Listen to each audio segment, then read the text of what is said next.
Yeah, trust me, I am. Yeah, get extruding edges. This is the part where I really lose interest in the model. I'm just doing the crap because I have to. Uh, Retopologizing is sort of fun in the start, but it gets old quickly.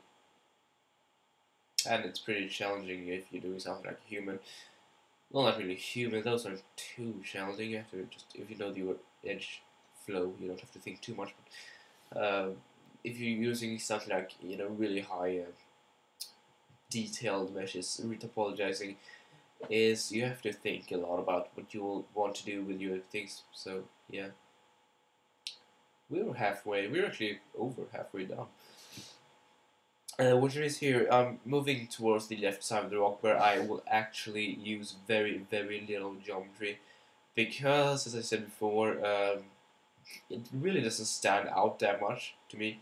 It really doesn't. So I didn't add too much silhouette. You can see right there, sort of started, skipped a lot of blocks there.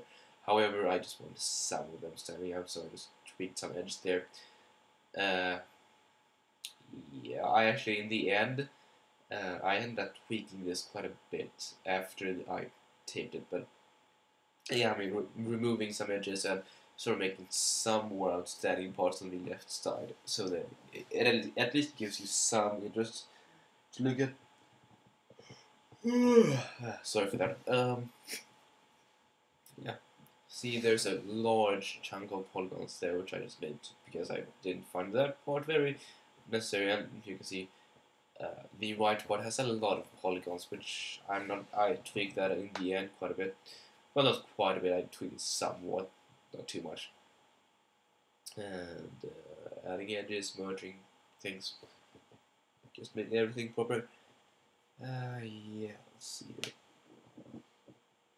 So extruding the entire edge there, or the entire edge, entire side there, just make it more. I can see that's just a giant flat thing there. I just add some more triangles to make it just the top part stand out a bit more. Again, extruding it out more times. Probably could have just done it easier if I were just extruding it a bunch of times first and then just tweak it later. But honestly, do I think when I do this? No, I do not. So don't complain. Yeah. No, doing the same thing over and over again, and over and over and over and over. There, however, is a part where I want to keep. So uh, I did keep it. I made some geometry for it. And I made some geometry for that part as well, actually. Fancy that. I actually gave it some geometry. I think those are the only two parts, though. Are they? No, no, no. The corner, I think, gets some as well. Yeah, corner gets some. Keeps having some issues. I accidentally pressed 8, which, you know, sends you in paint effect mode, which, yeah, I always forget that I'm doing it. I accidentally add a bunch of crap and I have to undo it, and it's slow, but whatever. It's very quickly fixed. Yeah, I'm here going to be giving some unique geometry for that corner part right there, as I mentioned before, as it is one of the more prominent parts of the left side. Uh, yeah, are you bored already? Yeah. Well, that is retopologizing for you. It's the one thing over and over again, unless you're doing something where you actually have to think about what you're doing. And not what I'm doing here. I'm not having too much fun with this. Honestly, I'm fairly bored at this point. But I mean, it's almost done. The only part of this is really the grassy part, which is completely flat if you haven't noticed. So that'll be pretty easy. So there you are. I just have one more part. I think that was it actually. Yeah. Now comes the end part.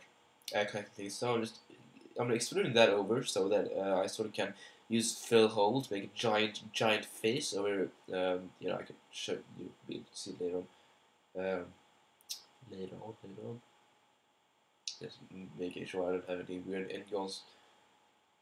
There we are. Giant face there, which I can just use the uh, connect split polygon tool to connect some edges, which I really just found really easy. You can see I have some long thin triangles there, which I noticed that I'm fixing now. Make some more interesting geometry. Accidentally deleting my mesh. Why I did that, I have no idea. So, this part is really a no-brainer. All you need to do is connect all the vertices together, which it can be tricky to be fair, but I mean, it's not that hard. It's not like it's, extremely, what is it? What is that expression? Oh, ball bustingly hard. Yeah, I had to use that in the video once. I mean, why not? I heard it. I need to use it. So, yeah, I don't have that much to talk about. Again, extruding that over so that I can use the fill hole again, which I'll be doing right there. Yeah, and I have fill hole on my shelf. The shelf is very useful, to be fair. I mean, some people hate on it simply because it's not too comfortable to use, I suppose. But I like it. I prefer it. I do. It's very handy. Although I have a lot of things assigned to hotkeys, but I mean that's just me.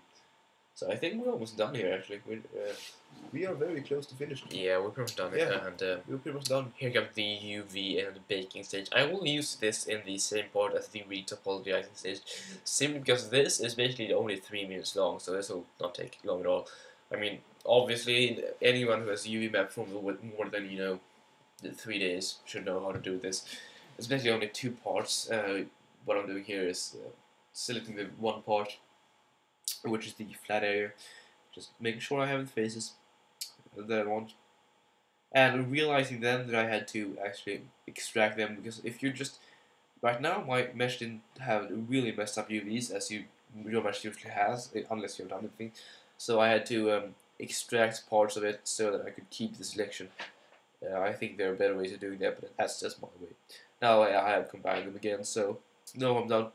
Using the the unfold tool and the interactive unfold tool, oh right, the unwrap tool and the unfold tool, they are weirdly different, even though their names are very similar. The unfold tool is the new one that came with Maya 2009.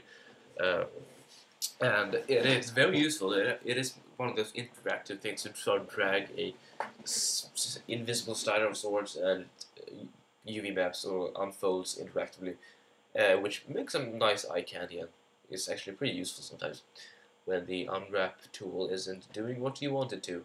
Here I'm trying to use some painting to get some more even UVs, which you may see isn't working too well for me.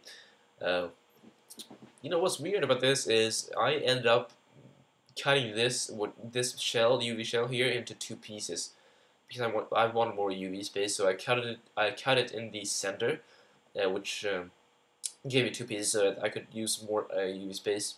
Because you'll see in the end, I waste a lot of UV space just having one giant piece and then one small one. So here I'm just placing it and stuff like that. I mean, basically here I'm thinking I'm done, but you can see how much space I'm wasting. I mean, come on, look at that. That's disgusting. I mean, I couldn't live with that, never. So there you'll see a cut in the video, and I actually fixed the UVs. Well, actually no, I fixed the UVs afterwards, I think. Yeah. So let's see here. I think I'm going to be exporting this mesh now. Yeah, exporting it so that I can bring it into Xnormal to bake. I'll just show you how to do the settings and things very, very quickly, because Xnormal is very simple. So here I'm going into my virtual machine of Windows XP, which I have basically nothing on but Xnormal and Mom's tool bag. Yeah. Let's start off Xnormal version 3.16. Apparently there is actually a version 4 coming out, which will work on Mac OS X, which I am very much looking forward to. And don't bash on me for using Mac, whatever, I'm just using it because I have it, okay? I'm not into this entire OS 4 thing, it's stupid. Yeah, I'm loading in the low and high poly, setting my names, going into the text file where I want to save it, and typing a name and choosing normal map, and all those settings are right there, and just pressing generate map. And that's basically it. That's pretty much the baking part.